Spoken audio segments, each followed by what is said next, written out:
Morning, guys. Let's go do some harrowing. Okay, now before you jump to conclusions, let me explain.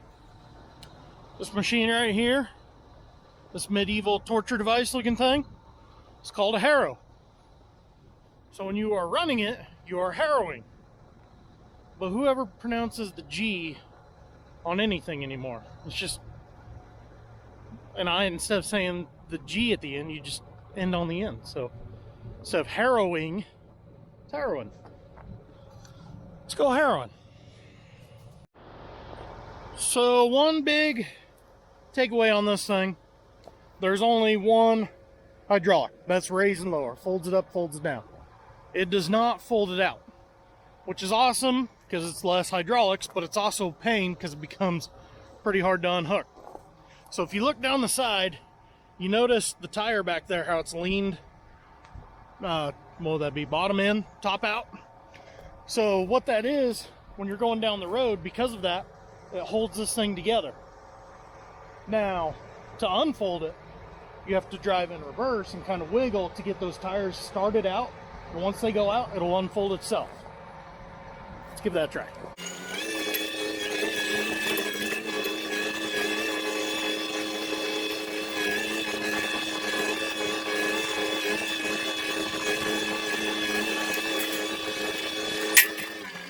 Okay, so that's how you unfold. You got to kind of wiggle it to get it started, then it goes really quick on its own. So now I'm going to drop the hydraulics and latch it. And I don't trust that latch. Okay, so as you can see, the latch didn't exactly latch, so carry a hammer with you. Hammer that thing into place. And because I've had that let go and this thing fold up on itself on the ground, and spent 2 days with the torch and pulleys and come-alongs trying to straighten it back out. So we also got this chain, so I'm going to wrap it around it just in case that lets go.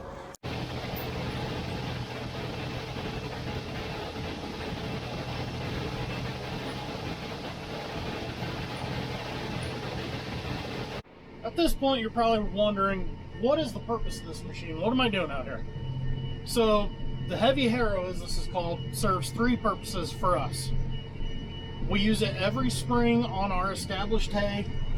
Yeah, it's hard to see through all the dead kochia out there, but there is alfalfa out here. And just to clarify real quick, anytime I say hay, I'm talking about alfalfa. It's just a general term that we use here because there's not a lot of haying done other than alfalfa. So just clarify that real quick. So we use this on all of our established hay ground. First thing you're wanting to do is get rid of all the old dead growth. So as you can see here where I haven't been versus over there, all that loose material now. You want to eliminate all the old dead growth, and potentially you're hoping to uproot any new weed growth. This time of year, a lot of weeds try and get started in an alfalfa field. The main pest is called mustard. It's this real skinny yellow plant. It makes your bales look like crap. It uses a lot of water and it weighs absolutely nothing. So it is completely useless to have in your alfalfa, and it's incredibly frustrating. So you want to knock that out if possible. Next thing, you want them tines to be knocking around the alfalfa crown. That's kind of the center of the alfalfa plant that all the stems come up on. To me, I don't know, you talk to different agronomists, you hear different things. To me, if you kind of knock that crown around a little bit, not much. I mean, if you damage it, you're going to damage your yield potential. But if you knock it around just a little bit, it kind of seems to stimulate that early growth. Last of all, you want to loosen up that top dirt so we can come in here with a float and smooth up the fields. Because, you know, with a swather, 2 rakes, 2 balers, loaders, trucks, 3-4 times a year, you get a lot of tire tracks out here. So those are the 3 things we are trying to accomplish. Okay, here's the cool part. Already took the safety chain off, ready to go to the next field. Just drive away. Nice.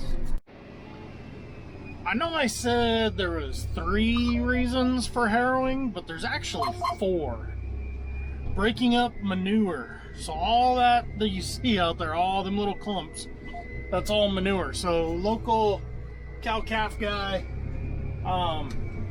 pastures most of our alfalfa and wheat ground throughout the winter. Hopefully you can see that back there. Pastures most of our alfalfa and wheat ground. So another benefit of running this is you break up all this clumpy manure into smaller bits that hopefully after irrigation will break down a little bit more and get absorbed and not get swathed and baled up. Because if you didn't do this, those clumps would just go through the swather and then get baled up and do absolutely no good to your soil.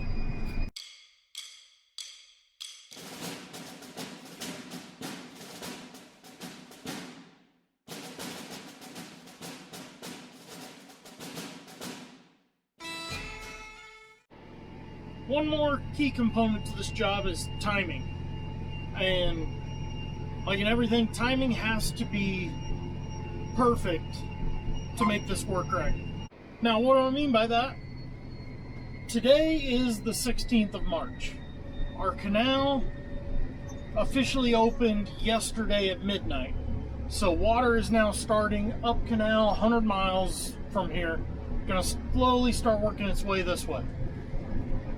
If you've been following my channel for any time, you know something we have to worry about is wind. Wind out here on the plains can cause a lot of damage. Not necessarily from like a storm or stuff like that, but because it'll get the dirt moving. I had a video last January where we had some sprinkler corners that started blowing. We had to go out and start ripping to try and bring up some clods and a little bit of moisture to get that ground to quit moving.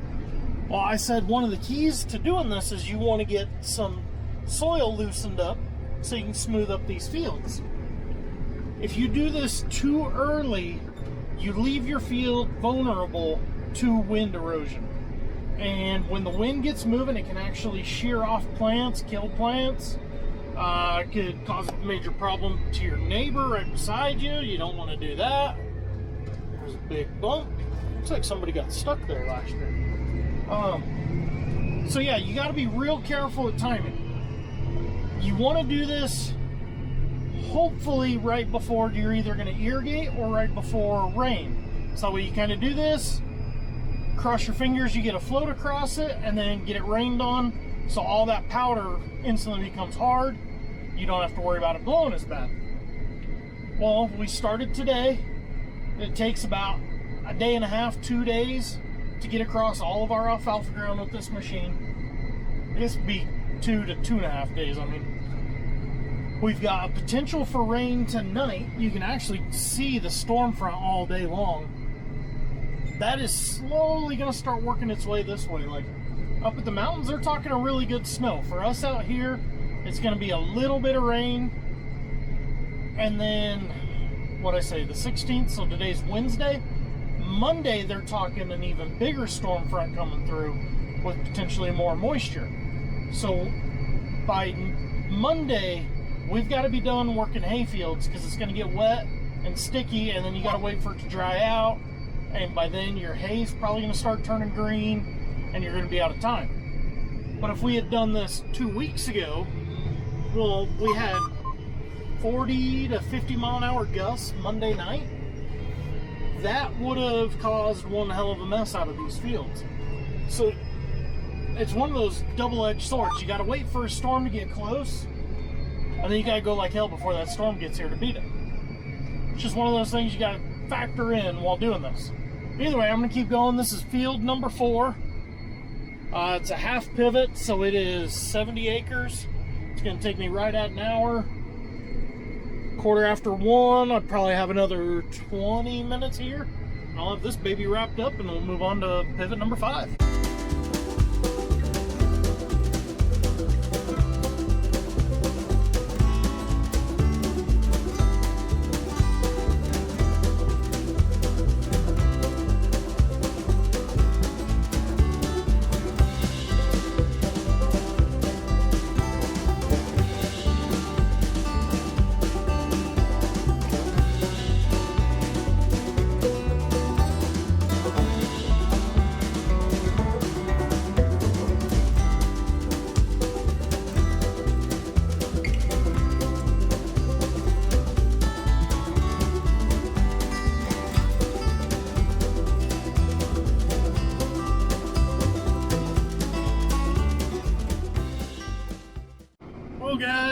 can go ahead and shut it down for the day. Got right around 300 acres done, which isn't bad for only being in here for about 6 hours, but we got cattle coming, we got some other stuff, so I'm just gonna call it quits. Either way, catch you guys in the next video.